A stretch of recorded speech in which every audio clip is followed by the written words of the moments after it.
السلام علیکم ورحمۃ اللہ وبرکاتہ۔ الحمد للہ رب العالمین الرحمن الرحیم مالک یوم الدین ایاک نعبد و ایاک نستعین اہدنا الصراط المستقیم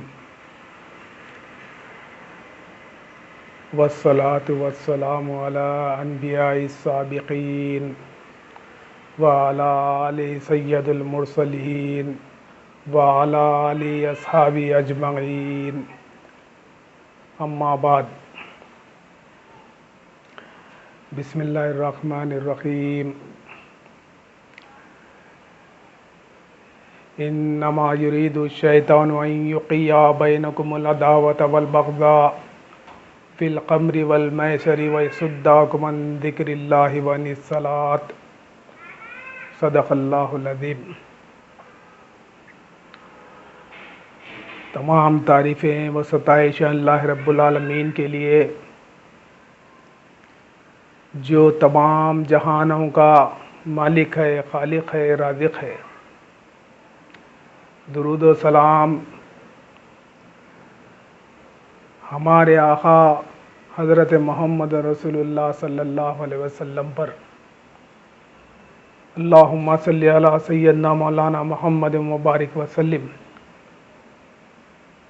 السلام علیکم ایھا النبی ورحمۃ اللہ وبرکاتہ۔ محترم حضرات، یہ اللہ کا فضل و کرم ہے کہ آج ہم یہاں پر جمع ہوئے ہیں کہ اللہ اس کے رسول کی بات سنی جائے، اس کا تذکرہ کیا جائے اور یہ بات لوگوں تک پہنچائی جائے۔ آج کا ہمارا عنوان شیطان کے جو بڑے ہتھ کنڈے ہیں، جو شیطان چاہتا ہے کہ ہم ان سے رکے اور ہمارے اندر خرابی ہو اور ہمارا خالق، ہمارا رازق، ہمارا مالک اس سے ناراض ہو جائے اور ہم جنت سے محروم ہو جائیں اور جہنم میں داخل ہو جائیں۔ اس کا تذکرہ سورہ مائدہ میں اللہ رب العالمین شیطان کے ہتھ کنڈوں سے ہمیں آگاہ فرما رہے ہیں۔ ایمان والوں کو انما یرید الشیطان ان یوقع، شیطان چاہتا ہے کہ تمہارے درمیان میں ایک چیز پیدا کر دے، بینکم العداوۃ والبغضاء، تمہارے درمیان میں عداوت اور بغض، دشمنی پیدا کرے، فی الخمر والمیسر، شراب اور جوے کے ذریعے سے۔ شراب پلاؤ، جوا کھلاؤ۔ شراب پینے کے بعد لڑائی ہو گئی، جھگڑا ہوگا، جوا کھیلنے کے بعد میں ہار جیت ہوگی تو دلوں میں دشمنی پیدا ہوگی۔ وَيَصُدَّكُمْ عَنْ ذِكْرِ اللَّهِ وَعَنِ الصَّلَاةِ، اور شیطان چاہتا ہے کہ تمہیں اللہ کے ذکر سے، قرآن سے، ذکر و اذکار سے اور نماز سے غافل کر دے۔ اس طرح تمہاری آخرت بھی برباد ہو جائے گی۔ جب مدینے میں آنے کے بعد ابھی شراب کی حرمت نہیں آئی تھی تو تاریخ میں آتا ہے کہ کچھ انصار صحابی رات میں شراب پی کر کے ایک دوسرے سے الجھ پڑے، جو اس سے پہلے ایک دوسرے کے بھائی بھائی ہو کر رہتے تھے۔ جب صبح ہوئی تو کسی کو زخم تھا، کسی کے پیر میں تکلیف تھی، کسی کو چوٹ آئی ہوئی تھی، تو جب صبح ایک دوسرے کو دیکھے تو ایک دوسرے کے دل میں بغاوت، ایک دوسرے کے دل میں عداوت پیدا ہوئی، دشمنی پیدا ہوئی۔ اور جوا اسی لیے شراب کو حرام قرار دیا گیا ہے۔ شراب کے بارے میں آتا ہے کہ ام الخبائث، تمام بیماری، تمام برائیوں کی جڑ ہے۔ اللہ کے رسول میں فرماتے ہیں کہ جو شخص شراب پیتا ہے تو اس کے 40 دن کی نماز قبول نہیں کی جاتی اور اللہ تعالیٰ اس سے ناراض رہتا ہے۔ جب وہ توبہ کرتا ہے اس کی توبہ کو قبول فرما لیتا ہے، لیکن اسی حال میں مرے گا، چھوڑے گا نہیں۔ اللہ کے رسول فرماتے ہیں کہ اس کی موت کفر پر ہوگی۔ اور جوے کے بارے میں آتا ہے کہ یہ شطرنج، یہ جوا، یہ پھانسے، جو بھی کسی بھی قسم کا جوا ہو، وہ حرام قرار دے دیا گیا ہے، اس لیے کہ اس کے ذریعے سے لوگوں میں عداوت پیدا ہوگی، دشمنی پیدا ہوگی، بغض ہوگا، کینہ ہوگا، لڑائی ہوگا، جھگڑا ہوگا، اسی وجہ سے چیز منع کر دی گئی ہے۔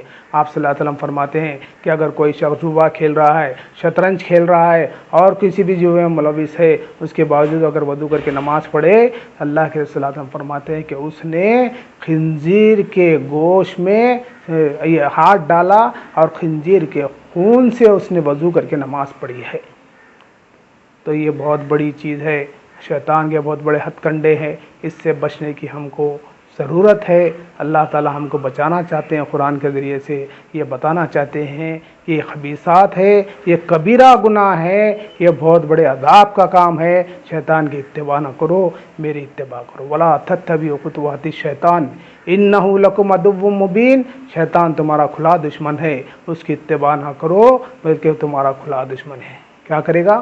انما یامرکم بالسوء والفحشاء، تم کو یہ حکم دے گا کہ تم برائی کرو اور فحاشی کا ارتکاب کرو،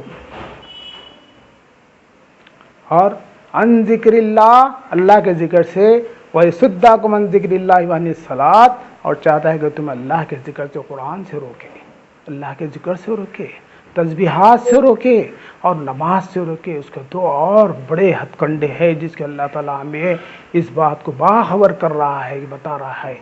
نماز نہ پڑھنے کی صورت میں فَوَيْلٌ لِّلْمُصَلِّينَ هُمْ عَنْ صَلَاتِهِمْ سَاهُونَ، ایسے نمازیوں کی بھی خرابی ہے جو اپنی نماز میں کوتاہی کرتے ہیں۔ اللہ سبحانہ و تعالیٰ ارشاد فرما رہے ہیں کہ ما سلککم سقر، کہ تمہیں کس چیز نے جہنم میں لایا۔ جنتی سے جنت میں بیٹھے سوال کریں گے تو جہنم میں 3 ریزن بتائیں گے، جس میں سے ایک ریزن یہ ہے کہ لم نکو من المصلین، ہم نماز نہیں پڑھتے تھے، جس کی وجہ سے ہم جہنم میں آئے۔ ان الصلاۃ تنہی عن الفحشاء والمنکر، بے شک نماز فاحشات اور منکرات گناہوں سے روکتی ہے۔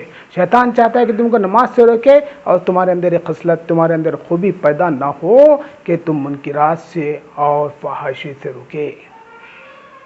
اس کا کام فحاشی کی تعلیم دینا اور منکرات تمہیں گناہوں کی ترغیب دینا، گناہوں میں مبتلا کرنا، اللہ کے خلاف کرنا، اللہ کے خلاف لے کر کے جا کے تم کو جہنم کی طرف لے کے جانا ہے۔ اللہ تعالیٰ ہمیں متنبہ کر رہے ہیں کہ اور قرآن سے تمہیں غافل کرنا، کہ قرآن پڑھیں گے تو اس میں پتہ چلے گا کہ حلال کیا ہے، حرام کیا ہے، جوا کیا ہے، سٹا کیا ہے، عداوت کیا ہے، دشمنی کیا ہے۔ اس وجہ سے انہیں چاہتا ہے کہ تم قرآن سے غافل کر دے۔ ہمیں چاہیے کہ قرآن میں دل لگائیں، قرآن پڑھیں، قرآن کو ترجمے کے ساتھ پڑھیں، اس کے جو احکام ہیں اس کے مطابق اپنی زندگی گزارنے کی کوشش کریں، اور نماز کو لازم پکڑیں۔ حافظ والا صلوات، اپنے نمازوں کی حفاظت کرو، بس صلوات الوسطی، خصوصاً درمیان والی نماز کی اثر کی حفاظت کرو۔ والذاکرین اللہ والذاکرات، ذکر کرنے والے مرد اور ذکر کرنے والی عورتیں، اولئک هم الوارثون، یہی وارث ہے جنت کے بنے اللہ تعالیٰ۔ اللہ تعالیٰ سے دعا ہے کہ جو کچھ سنا گیا، جو کچھ بولا گیا، اس کے مطابق ہم کو عمل کرنے کی اور یہ خبیثات سے بچنے کی اور اللہ کے احکامات کی بجاوری لانے کی توفیق عطا فرمائے۔ وآخر الدعوانا الحمد للہ رب العالمین۔